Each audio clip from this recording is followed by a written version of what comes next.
நீங்கள் பார்த்து கொண்டிருப்பது உங்கள் ஜாஷ்வா டிவி. சகல ஜனங்களுக்கும் நற்செய்தி.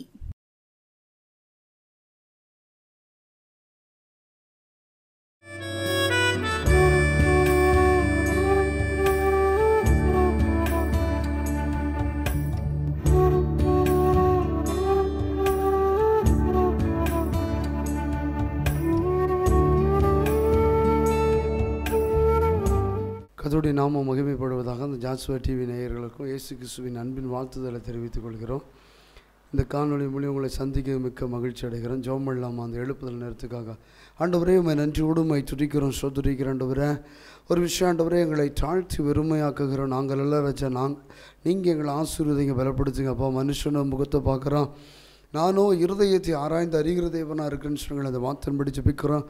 உங்கள் தெய்வீக பிரசன்னத்தும் எல்லாமே எங்களை ஒவ்வொருவரையும் மூடுவதாக. இம்மட்டும் காத்த எபினேசரே உம்மை துதிக்கிறோம். இனியும் காத்தோடு நடத்துங்க. இயேசு கிறிஸ்துவின் ஜெபிக்கிறோம் நல்ல பிதாவே, ஆமென். வாசிக்கலாமா? மத்தேயு 10வது அதிகாரம் 12வது வசனம். அந்த 12 அப்போஸ்தலர்களின் நாமங்களுக்காக முந்தினவர்கள் பேதுரு எனப்பட்ட சீமோனும் அவன் சகோதரன் அந்திரேயும் செபதேயுவின் குமாரனாக யாக்கோபும் அவன் சகோதரன் யோவானும். கர்த்தர் பாருங்க, அப்போஸ்தலர் அவர் தம்முடைய 12 சீசர்களும் தம்மிடத்தில் வரவழைத்து அந்த அசுத்தாவிகளை துரத்துவதற்கும் சகல வியாதிகளையும் சகல நோய்களையும் நீக்குவதற்கும் அவர்களுக்கு அதிகாரம் கொடுத்தார். என்ன அப்படின்னா, அந்த அப்போஸ்தலர்களை என்ன செஞ்சுக்கிறாரு? தெரிந்திருக்கிறேன்னு சொல்கிறாரு. அப்போஸ்தலர்களை அழைத்து என்ன செய்கிறாரு? அந்த 12 அப்போஸ்தலர்களின் நாமங்களை என்ன செஞ்சார்? ஒவ்வொருவருக்கும் என்ன செஞ்சார்? அந்த அதிகாரத்தை கொடுத்துக்கிறாரு. எதுக்காக அப்போஸ்தலர்னு அழைச்சிருக்கிறாருன்னா, அந்த அப்போஸ்தலர் காலத்தில் பலத்த காரியங்கள் என்ன செஞ்சார்? அப்போஸ்தலர் மூலியம் செய்தார். அந்த சீசர்களை கொண்டு பெரிய காரியங்களை கர்த்தர் நடப்பித்தது போல் இன்றைக்கி நம்ம தேசத்தில் நடப்பிக்க இந்த எழுப்புதல் நேரத்தில் கர்த்தர் உங்களோடு பேசுகிற வார்த்தை என்ன சொல்கிறாரு அப்படின்னா, இந்த எழுப்புதலுக்காக அந்த அப்போஸ்தலரை போல் என்ன செய்யணும்? ஊழியத்துக்காக அர்ப்பணிக்கிற ஜனங்களை எதிர்பார்க்குறாரு. இன்றைக்கி சபைக்குள்ள அப்போஸ்தலர்கள் இல்லை, இன்றைக்கி ஜெப மையங்களில் அப்போஸ்தலர்கள் இல்லை. இன்றைக்கி என்ன செய்கிறாங்க அப்படின்னா, சுயத்துக்கு தான் என்ன செய்கிறாங்க? ஊழியம் செய்கிறாங்களுடைய கர்த்தருக்காக எழும்பி ஓடணும் அப்படிங்கிற இந்த தரிசனத்துக்கு நேரம் ஓடுற பிள்ளைகளை என்ன செய்ய முடியல, பார்க்க முடியல. ஆனால் அதான் ஆண்டவர் சொல்கிறார் பாருங்க, அந்த அப்போஸ்தலர் ஊழியத்துக்காக என்ன செஞ்சுக்கிறாரு? அந்திரேயா இந்த 2வது அதிகாரத்தில் இப்போ அந்த 12 அப்போஸ்தலரையும் முந்தினவரான பேதுரு என்னுடைய சீமோனும் அவன் சகோதரன் அந்திரேயும் செபதேயுவின் குமாரன் யாக்கோபும் அவன் சகோதரன் யோவானும் பிலிப்பும் அப்படின்னு சொல்லி ஒரு 12 பேரை என்ன செஞ்சுக்கிறாரு? தெரிந்திருக்கிறாரு அப்போஸ்தலராக. அதே போல் தான் இன்றைக்கி அவங்க அநேக சபைகளை, அந்த அப்போஸ்தலருடைய நோக்கமே என்னென்னா, அநேக சபைகளை ஸ்தாபிக்கணும், கர்த்தருக்காக என்ன செய்யணும்? ஜனங்கள் எழும்பணும், கர்த்தருடைய தரிசனத்துக்கு நேராக என்ன செய்யணும்? எழும்பணும் அப்படிங்கிற நோக்கம் தான் அந்த அப்போஸ்தலருக்குள்ளே இருந்துச்சு. அப்போ அப்படிப்பட்ட ஒரு நோக்கத்தில் உள்ளவங்க தான் என்ன செய்ய முடியும்? இந்த ஜெனரேஷனில் ஒரு என்ன செய்ய முடியும்? எழுப்புதலை என்ன செய்ய முடியும்? கொண்டு வர முடியும். இந்த கடைசி கால எழுப்புதலுக்காக ஆண்டவர் என்ன செய்கிறாரு? அப்போஸ்தலர்களை என்ன செய்கிறாரு? தேடி என்ன செய்ய பரிதபிக்கிறாரு. அது நீங்கள் நாளாக கூட இருக்கலாம். அந்த செய்தி கேட்குற ஜனங்களுக்கு சொல்லுகிறேன். அப்போ ஆண்டவர் நினைக்கிறாரு, அந்த அப்போஸ்தலர்கள் என்ன செய்யணும்? இந்த எழுப்புதலுக்காக வேணும் அப்படின்னு சொல்லி துரியமாக ஆயத்தப்படுத்துகிறாரு. அந்த அப்போஸ்தலரோட வேலையே என்ன அப்படின்னா, முதல் ஜெபத்தில் தரித்து கொள்ளுவாங்க, 2வது ஐக்கியத்தில் என்ன செய்வாங்க? ஐக்கியம் அவங்களுக்குள்ள என்ன செய்யணும்? ஐக்கியம் இருக்கும். அப்போ அந்த ஜெபம் பண்ணுகிறதுலையும் ஐக்கியத்திலையும் அப்பம் விட்டுதலையும் என்ன செய்வாங்க? சோத்திரம் பண்ணுதலையும் முந்தி கொள்ளுவார்கள் அப்படின்னு சொல்லி வேதம் சொல்லப்படுகிறது. அதே போல் நம்மளுடைய சபைகளில் இன்றைக்கி அநேக சபைகளில் பார்த்தோன்னா இன்றைக்கி என்ன செய்ய? அப்பம் விட்டுதலையும் ஐக்கியம் கிடையாது, ஜெபத்திலையும் தரிக்கிறது இல்லையா? அதே மாதிரி பார்த்துக்கோங்க, அவருடைய சித்தத்தை செய்கிறதுக்கு யாருக்குமே அந்த நோக்கமோ அந்த எண்ணங்களோ என்ன செய்யலை, வரலை. அதுதான் அந்த அப்போஸ்தலர் காலத்தில் அந்த அப்போஸ்தலருக்குள்ளே வைச்ச ஒரு வாரம் என்னென்னா, சபைகளை ஸ்தாபிக்கணும், கர்த்தருக்காக சபை எழும்பணும் அப்படிங்கிற ஒரு நோக்கத்துக்கு தான் ஆண்டவர் என்ன செய்கிறாரு? அப்போஸ்தலர்களை தெரிந்திருக்கிறாரு. பாருங்கள், மத்தேயு 9வது அதிகாரம் 35வது வசனத்தில் சொல்லப்பட்டு பாருங்கள், பின்பு இயேசு சகல பட்டணங்களின் கிராமங்களில் சுற்றி நடந்து ஜெப ஆலயங்களிலும் உபதேசித்து ராஜ்யத்தின் சுவிசேஷத்தை பிரசங்கித்து ஜனங்களுக்கு உண்டாயிருந்த சகல வியாதிகளையும் சகல நோய்களையும் நீக்கி அவர்களை சுஸ்தமாக்கினார். அப்போ ஏசப்பாவோட வேலையை செய்கிறதுக்கு தான் அந்த அப்போஸ்தலருக்கு என்ன செஞ்சுக்கிறாரு? கட்டளை கொடுத்துருக்கிறாரு. அவங்கள என்ன செய்ய சொல்கிறார் பாருங்கள், சகல பட்டணங்களிலும் கிராமங்களிலும் சுற்றி நடந்து ஜெப ஆலயங்களிலும் உபதேசித்து ராஜ்யத்தின் சுவிசேஷத்தை படுத்தினார். ராஜ்யத்தின் சுவிசேஷத்தை அறிவித்தார். ரெண்டாவது என்ன அப்படின்னா, அநேகர நோய்களை குணமாக்கினார், அப்போ கட்டுகள் இருக்கிறவங்க வியாதிகளை சகல நோய்களை நீக்கி அவர்களை சுஸ்தமாக்கினார். அப்போ அநேகரை சுஸ்தமாக்குறதுக்கும் சத்தியத்தை போதிக்கிறதுக்கும் அந்த ராஜ்யத்தின் சுவிசேஷம் அறிவிக்கிறதுக்கு தான் ஆண்டவர் என்ன செய்கிறார்? அந்த அப்போஸ்தலர்களை அவர்களுடைய ஊழியத்தை செய்கிறதுக்கு தான் அப்போஸ்தலர்களை என்ன செஞ்சுக்கிறாரு? தகுதி இல்லாதவர்களை என்ன செஞ்சுக்கிறாரு? தகுதிப்படுத்திருக்கிறாரு. அப்போ நம்மளும் என்ன செய்யணும் அப்படின்னா ஆண்டவருக்காக என்ன செய்யணும்? ஓடணும். அவர் பரிதபிக்கிறார். என்ன ஒரு அப்போஸ்தலர் என்ன செய்ய மாட்டானா? என் ஊழியத்தை நிறைவேற்ற மாட்டானா? என்னுடைய காரியங்களை என்ன செய்ய மாட்டானா? நிறைவேற்ற மாட்டானா? அப்படின்னு சொல்லி தான் என்ன செஞ்ச அந்த அப்போஸ்தலருக்குள்ள ஒரு மாறம் இருந்துச்சு. என்னென்னா எப்படியாவது ஆண்டவருக்கு நேரம் என்ன செய்யணும்? சபையை திருப்பி சீசர்களை மாற்றி என்ன செய்யணும்? அநேகர் என்ன செய்யணும்? ஊழியம் பார்க்கணும். அந்த அப்போஸ்தலர் நடவடிக்கையில் பார்த்தீங்கன்னா அவர் சொல்ல எருசலேமில் சீசர்கள் தொகை பெருகிட்டு. அப்போ அங்கே என்ன செய்கிறாங்க?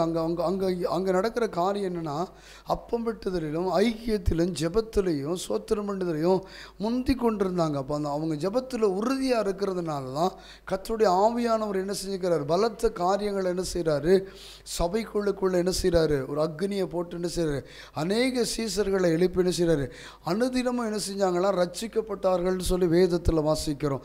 அதே போல் தான் இன்றைக்கி போதகளை பார்த்து ஆண்டவர் பேசுகிற ஒரு வார்த்தை, யார் இந்த ஊழியத்துக்காக அழைக்கப்பட்டிருக்கிறீங்களோ, ஊழியத்துக்காக யார் யார் தெரிந்து கொள்ளப்பட்டிருக்கிறீங்களோ, அந்த ஜெபத்திலையும் அப்பம் வெட்டுதலிலும் ஐக்கியத்திலும் உறுதியாக இருந்தீங்கன்னா ஆவியானவர் நம்மளோடு என்ன செய்கிறாரா? அந்த ஆதி அப்போஸ்தலர் காலத்தில் அவருடைய வல்லமை வெளிப்பட்டது போல் அன்றைக்கி பேதுரு பிரசங்கம் பண்ணப்பட்டும் போது 3000 பேர் 5000 பேர் ரட்சிக்கப்பட்டாங்க. அதே போல் நம்ம அந்த ஐக்கியத்தில் நம்ம உடன்படும் போது ஐக்கியம்தான் முக்கியம். ஐக்கியம் இல்லை அப்படின்னா கர்த்தருடைய வல்லமையினால் நம்ம கட்டவிழ்க்க முடியாது. அந்த வல்லமையை வெளிப்படுத்துறதுக்கு தான் ஆண்டவர் உங்களை என்ன செஞ்சுக்கிறாரு? தெரிந்திருக்கிறாரு. பாருங்கள், மார்க்கு 3ஆம் அதிகாரம் 14-15. அப்பொழுது அவர் 12 பேரை தெரிந்து கொண்டு அவர் தம்மோடு கூட இருக்கவும் பிரசங்கம் பண்ணும்படியாக அவர்களை அனுப்பியவும் வியாதிகளை குணமாக்கவும் பிசாசுகளை துரத்தவும் அவர்களை அதிகாரம் காக்கவும் அவர்களை ஏற்படுத்தினார். அவர் சொல்கிறார் பாருங்கள், அந்த 12 வரையும் தெரிந்திருக்கிறாராம். எதுக்காகன்னா அந்த 12 வரையும் தெரிந்து பிரசங்கம் பண்ணுறதுக்கும் அநேகர் வியாதிகளிலிருந்து குணமாக்குறதுக்கும் பிசாசுகளை துரத்துறதுக்கும் அந்த அதிகாரம் என்ன செஞ்சார்? அவருக்கு கொடுத்தாரு. அதே 12 பேர் அப்போஸ்தலர்களை என்ன செஞ்சுக்கிறாரு? தெரிந்திருக்கிறாரு. அப்போ அதே போல் தான் இன்றைக்கி ஒவ்வொரு சபைகளிலையும் இன்றைக்கி அப்போஸ்தலர்களை தெரிந்து கொள்ளணும் தான் ஆண்டோடைய நோக்கமாக இருக்குது. இன்றைக்கி தேசங்கள் என்ன செஞ்சு ஜனத்தொகை பெருகிருச்சு. அந்த ஜனத்தொகைக்கு அந்த 12 அந்த ஆதி காலத்தில் அப்போஸ்தலர்கள் 12 பேரை தெரிந்து கொண்டு தான். இப்போ நிறைய பேர் தெரிந்து கொள்ளணும். அப்போஸ்தலர்களுடைய அபிஷேகத்தை என்ன செய்யணும்? ஊற்றப்படணும். அதான் சொல்ல பாருங்கள், யோபேலையும் அப்போஸ்தலர் நடவடிக்கைகள் சொல்லுது, மாம்சமான யாவர் மேலே ஆவி ஊற்றுவேன், தீர்க்க தரிசனம் உரைப்பார்கள், சொப்பனத்தை காண்பார்கள், தரிசனத்தை காண்பார்கள்னு சொல்லி வேதம் சொல்லப்படுகிறது. அந்த தரிசனத்துக்கு நேராக தான் தேவ திட்டத்துக்கு என்ன செய்கிறாரு? அழைக்கிறார். அந்த தரிசனம் தேவ திட்டத்துக்கு என்ன செய்யணும்? வெளிப்படணும். அப்போஸ்தலருடைய நோக்கமே என்னென்னா அங்கே என்ன செய்யணும்? சபைகளை ஸ்தாபித்து ஜனத்தை தட்டி எழுப்பி அவங்கள சீசர்களை உருவாக்கப்படணும். அந்த மத்தேயு 28ஆம் அதிகாரம் 18, 19, 20 சொல்லப்படுது பாருங்கள். அப்பொழுது இயேசு பிரதியுத்தரம் சமீபத்தில் வந்து அவர்களை நோக்கி, வானத்திலும் பூமியிலும் சகல அதிகாரங்களும் உங்களுக்கு கொடுக்கப்பட்டிருக்கிறது. ஆகையால் நீங்கள் புறப்பட்டு போய் சகல ஜாதிகளையும் சீசராக்கி பிதா குமாரன் பரிசுத்த ஆவியின் நாமத்தினாலே அவர்களுக்கு ஞானஸ்தானத்தை கொடுங்கள். நான் உங்களுக்கு கட்டளையிட்டவைகளை அவர்களை கை கொள்ளும்படி அவர்களுக்கு உபதேசம் பண்ணுங்கள். இதோ உலகத்தின் முடிவு பரியந்தம் சகல நாட்களும் நான் உங்களோடு கூட இருப்பேன். அவர் செழிப்பாக சொல்கிறார் பாருங்கள், நான் உங்களுக்கு கட்டளையிட்டவை யாவைகளையும் கை கொள்ளும்படி அவர்களுக்கு உபதேசம் பண்ணுங்கள். அவர் நம்மளுக்கு நிறைய கற்றுக் கொடுத்துருக்கிறார். இந்த வேதத்து மொழியும் நிறைய முன்னோர்களுடைய பரிசுத்தவான்கள் மொழியும் என்ன செஞ்சுருக்கிறாரு? நிறைய விஷயங்களை கற்றுக் கொடுத்துருக்கிறாரு. அவர் கட்டளையிட்டிருக்கிற அந்த யாவையும் நீங்கள் செய்யுங்க அப்படின்னு சொல்கிறார். என்னென்னா உபதேசம் பண்ணுங்க. இவர் தான் உண்மையுள்ள கடவுள், இப்படிப்பட்டவர் தான் நம்மளை ரட்சிக்க முடியும், நம்ம பாவங்களுக்காய் நம்ம அக்கிரமங்களுக்காய் நம்ம மீறுதலுக்காய் அடிக்கப்பட்டிருக்கிறாரு, அவருடைய ரத்தம் தான் நம்ம சகல பாவங்களையும் மன்னிச்சிருக்குது அப்படின்னு சொல்லி என்ன செய்ய? பிரசங்கம் பண்ணு அப்படின்னு சொல்கிறாரு. அப்படிப்பட்டவங்களுக்கு என்ன செய்ய? சுவிசேஷம் பிரசாவப்படுத்து அப்படிங்கிறாரு. ஒரு வார்த்தை கூட வெறுமையாக போகுது. மனுஷன் அப்பத்திர மாத்திரம் இல்லை, தேவன் இந்த வாயிலிருந்து பிறக்கிற ஒவ்வொரு வார்த்தையும் பிழைப்பான்னு சொல்லி வேதம் தெளிவாக சொல்லப்படுகிறது. அந்த வார்த்தையின் வல்லமைகளை என்ன செய்கிறாரு, ஒவ்வொருவருக்கும் அனுப்ப அவர் விரும்புகிற தேவனாக இருக்கிறாரு. யாரையே நான் அனுப்புவேன், யோசியா காலத்தில் சொல்லப்பட்டது போல் இப்போவும் நம்ம காலத்தில் சொல்கிறாரு, யாரை நான் அனுப்புவேன், என் காரியமாக யார் போவான், என் சித்தத்தை யார் நிறைவேற்றுவான், என் காரியத்தை யார் வெளிப்படுத்துவான், நான் உண்மையுள்ள கடவுள்னு சொல்லி இந்த ஜனத்துக்கு யார் வெளிப்படுத்த முடியும்.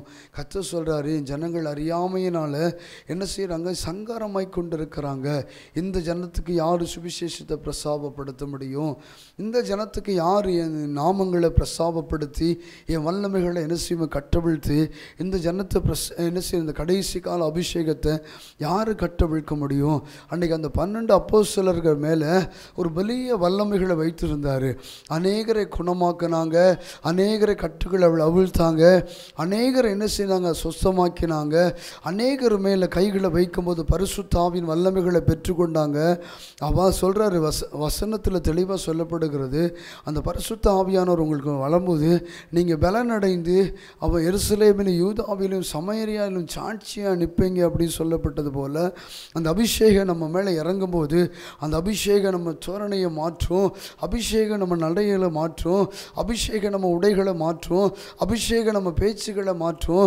அந்த அபிஷேகம் கர்த்தருக்காக நம்ம நிற்கிறத கர்த்தர் இவனோடு கூட இருக்கிறாருன்னு சொல்லி என்ன செய்யும், அந்த அபிஷேகம் நிரூபிக்கும். அந்த அபிஷேகம் அநேகருக்குள்ளே என்ன செய்யும், வெளிப்பட்டு அநேகரை கர்த்தருக்கு நேராக திருப்பும். அதே அபிஷேகம் என்ன செய்யும், தேசத்தையும் கலக்கும். அன்றைக்கி பவுலின் காலத்தில் பவுல் மேலே வைக்கப்பட்ட அந்த அபிஷேகம் தான் என்ன செஞ்சு அந்த அநேக ஜனங்கள் பட்டணத்துக்குள்ளே போகும்போது பட்டணத்தில் சொல்கிறாங்க, இங்கேயும் என்ன செய்ய பட்டணத்தை கலக்கிறவர்கள் இங்கேயும் வந்துட்டாங்க. அன்றைக்கி பவுல் காலத்தில் பட்டணத்துக்குள்ளே போய் பிரசங்கம் பண்ண போகும்போதும் ஜெபங்கள் நடத்தும் போதும் வீதிகளை பிரசங்கம் படுத்தும் போதும் அங்கே பலற்ற வல்லமை இறங்கும் போதும் அநேகருடைய கட்டுகள் அவிழ்க்கப்பட்டுச்சு, அநேக முகங்கள் முறிக்கப்பட்டுச்சு, அநேக சத்துருக்கள் அதமாக்கப்பட்டாங்க. அதே போல் தான் என்ன செய்கிறாரு, இன்றைக்கி அப்படிப்பட்ட ஒரு ஊழியத்தை செய்கிறதுக்கு தான் இன்றைக்கி அப்போஸ்தலர்கள் வேணும்னு சொல்லி ஆவியானவர் என்ன செய்கிறாரு, இந்த காணொலி மொழியும் உங்களோடு இந்த காணொலியை பார்த்துட்டு இருக்கிற ஒவ்வொரு பிள்ளைகளும் மொழியும் ஆண்டவர் பேசிகிட்டே இருக்கிறாரு. உங்களுக்கு கூட ஆண்டவர் அழைத்திருக்கிறார் தெரியுமா. இந்த வார்த்தை உங்களை நோக்கி வருதுன்னா ஆண்டவர் உங்களை அழைக்கப்பட போய் தான் வேதத்தில் தெளிவாக சொல்லப்படுது பாருங்கள். பரிசுத்த ஆவியின் வல்லமைகளை நம்ம பெற்றோன்னு அவருக்கு சீசர்களாக மாறுறோம். என்னைக்கு ஞானஸ்தானம் எடுத்து உடன்படிக்கைக்கு நம்ம உட்பட்டு வரோமோ அன்னைக்கே அவருக்கு நம்ம சீசராக மாறுறோம். அவருடைய தரிசனத்துக்காக என்ன செய்கிறாரு, ஆண்டவர் நம்மளை அழைத்திருக்கிறாரு, அவருடைய திட்டத்துக்காக நம்மளை அழைத்திருக்கிறாரு. கடைசி கால அந்த அபிஷேகம் அன்றைக்கி சொல்கிறாரு, அநேக நாள் நினைச்சிருக்கிறேன் ஆண்டவர் சமூகத்தில் உட்காந்து ஜெபிக்கும் போது ஆண்டவர் ஒவ்வொரு நாளும் பேசுகிற வார்த்தையெல்லாம் என்ன அப்படின்னா, எலும்பி பட்டணத்துக்குள்ளே போ, எலும்பி பட்டணத்துக்குள்ளே போ, என் ஜனம் கொஞ்சம் ஜனம் இந்த பட்டணத்துக்குள்ளே இருக்குது, இந்த கொஞ்சம் ஜனத்தை வச்சு நான் என்ன செய்வேன், அநேக ஜனத்தை என்ன செய்வேன் எனக்குன்னு ஏற்படுத்துவேன், என் துதியை சொல்லி வருவார்கள், நானே தேவன் என்று அறியத்தக்க என் வல்லமைகளை இந்த பட்டணத்துக்குள்ளே வெளிப்படுத்துவேன், இயற்கைக்கு அப்பாற்பட்ட விஷயங்களை நான் என்ன செய்வேன் அந்த பட்டணத்துக்குள்ளே நான் செய்ய ஆயத்தமாக இருக்கிறேன்னு சொல்கிறாரு. அப்போ ஆண்டவர் வெளிப்படுறது பெரிய விஷயம் கிடையாது. நம்ம ஒரு பட்டணத்துக்குள்ளே போய் நின்னாச்சுன்னா போதும், அவருடைய வல்லமைகளை அவரை கட்டவிழுக்கிறதுக்கு ஒரு மகிமையுள்ள பாத்திரமாக இருக்கிறாரு. அவர் மகா பிரபா இருக்கிறாரு. அவருடைய வல்லமையை கட்டவிழ்க்கிறதுக்கு அவர் ஆயத்தமாக இருக்கிறாரு. யாராவது ஒரு மனுஷன் என்ன செய்யணும், அந்த இடத்துல போய் நிற்கணும். நிற்கும்போது பலத்த காரியங்கள் என்ன செய்ய போகிறாரு, பட்டணத்துக்குள்ளே வெளிப்படுத்த போகிறாரு. அதே போல் தான் அன்றைக்கி அப்போஸ்தலர்களை தெரிந்து கொண்டது போல தான், அன்றைக்கி 12 பேர் தெரிந்து கொண்டது போல தான் இன்றைக்கி அநேகர் என்ன செஞ்சுட்டுருக்கிறார், ஆண்டவர் உங்களை தெரிந்திருக்கிறாரு, முன்குறித்து இருக்கிறாரு. கடைசி கால தரிசனத்துக்காக இன்றைக்கி பாருங்கள், இந்த அப்போஸ்தலர்களை எதற்காக தெரிந்திருக்கிறார்னா பிரசங்கம் பண்ணுறதுக்கும் சுவிசேஷத்தை அறிவிக்கிறதுக்கும் கட்டுண்டவர்களை இந்த விடுதலையாக்குறதுக்கும் அநேகரை சொஸ்தமாக்குறதுக்கும் பிசாசின் தந்திரங்களை முறியடிக்கிறதுக்கும் ஆண்டவர் என்ன செஞ்சிருக்கிறாரு, ஒவ்வொரு அப்போஸ்தலனையும் தெரிந்திருக்கிறார். அதே போல் தான் இந்த சேனலில் பார்த்துட்ருக்கிற ஒவ்வொருவருக்காக நான் சொல்கிறேன், ஆண்டவர் உங்களையும் தெரிந்திருக்க போய் தான் இந்த சேனல் மூலியம் ஆண்டவர் உங்களோட பேசிட்டு இருக்கிறாரு.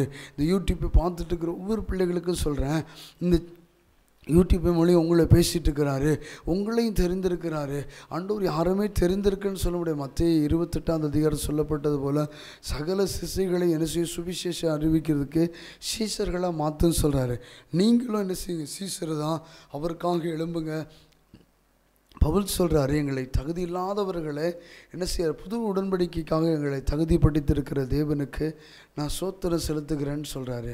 அதே போல் தான் நமக்கு தகுதியே வேண்டாம், அவர் தகுதி இல்லாதவர் என்ன செய்கிறாரு, ஆண்டவர் என்ன செய்வார், நம்மளை தகுதிப்படுத்துகிற தேவனாக இருக்கிறாரு. சோமில்லாமா ஆண்டவரே உம்மை நன்றியோடு உம்மை துதிக்கிறோம் சோதரிக்கிறேன் ஆண்டவரேன். அப்போ அந்த எழுப்புதல் நேரத்துக்காக உமக்கு நன்றி செலுத்துகிறேன். அப்போ அப்போஸ்தலர்களை 12 பேரை தெரிந்து கொண்டீங்களப்பா, அப்போ எங்களையும் தெரிந்து கொண்டதுக்காக நன்றி ஆண்டவரேன். அந்த தரிசனத்தை அப்பா நாங்கள் பற்றி பிடிச்சி ஓட அப்பா அந்த செய்தியை கேட்குற ஒவ்வொரு பிள்ளைகளுக்காக ஜெபிக்கிற ஆண்டவரேன். அந்த வார்த்தை அநேகருடைய இருதயத்தில் கிரியை செஞ்ச ஆண்டவரேன். எனக்குள்ளேயும் வல்லமை இருக்குதா அப்படின்னு சொல்லி ஓடத்தக்க அந்த பிள்ளைகளோட இருதயத்தில் பேசுங்க. ஆவியானோட வல்லமை ரிபோத்தனசி ஒவ்வொருவர் மேலேயும் அந்த பிரசன்னம் ஒவ்வொருவர் மேலேயும் இறங்குவதாக ஆவியானவரே ஒரு விஷயங்களை தாழ்த்து வெறுமையாக்குகிற ஆண்டவரேன். இம்மட்டும் காத்து எபினேசரே உம்மை துதிக்கிறோம்பா. இனி காத்து வழி நடத்துங்க. இயேசு கிறிஸ்துவின் ஜெபிக்கிறோம் நல்ல பிதாவே, ஆமென்.